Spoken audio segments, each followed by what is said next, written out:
Hello बच्चों।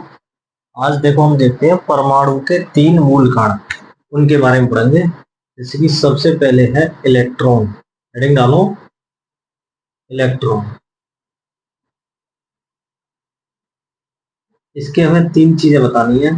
एक तो हमें इलेक्ट्रॉन की बतानी है खोजकर्ता, इसकी खोजकर्ता कौन थे। फिर इनका बताना है हमें, यानी इलेक्ट्रॉन का बताना है हमें आवेश, और फिर बताना है इसका द्रव्यमान। तो देखो, इलेक्ट्रॉन के खोजकर्ता थे जे जे थॉमसन।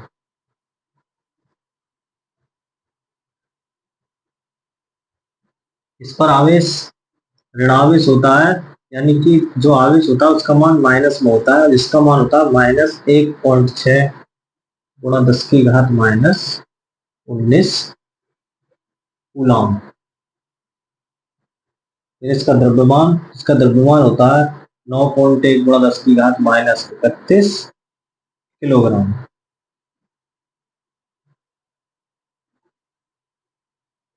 ठीक है, ये तो हो गया इलेक्ट्रॉन के बारे में।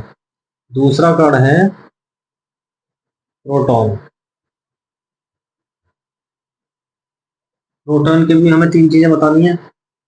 सबसे पहले हमें बतानी है इसके खोजकर्ता, फिर इसका बताना है आवेश, फिर इसका बताना है हमें द्रव्यमान।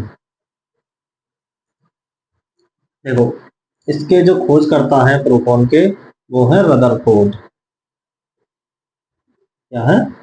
रदरफोर्ड। और इस पे जो आवेश होता है, देखो आवेश का मान इतना ही होता है, बस अंतर कितना है, यहाँ पे माइनस होगा, यहाँ होगा प्लस, यानी +1.6 गुणा 10 की घात -19 कूलाम। ये प्रोटॉन पर आवेश हो गया। यहाँ माइनस पे था, मान समान है, वैल्यू संख्यात्मक, लेकिन यहाँ माइनस की है, यहाँ प्लस की है। द्रव्यमान जो होगा इसका इसका होगा 1.67 गुणा 10 की घात -27 किलोग्राम।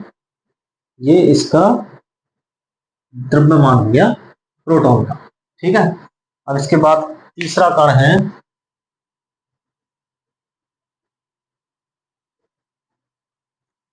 देखो नंबर 3 है तीसरा कण, इसका नाम है न्यूट्रॉन। ये तीन मूल कण हैं जो स्थायी कण होते हैं। ठीक है, बताओ न्यूट्रॉन के, देखो खोज करता है जेम्स चैडविक। ठीक है, इस पर आवेश, ये ध्यान रखना, न्यूट्रॉन पे कोई आवेश नहीं होता। इलेक्ट्रॉन पे ऋणावेश, प्रोटॉन पे धनावेश, और न्यूट्रॉन पर कोई आवेश नहीं।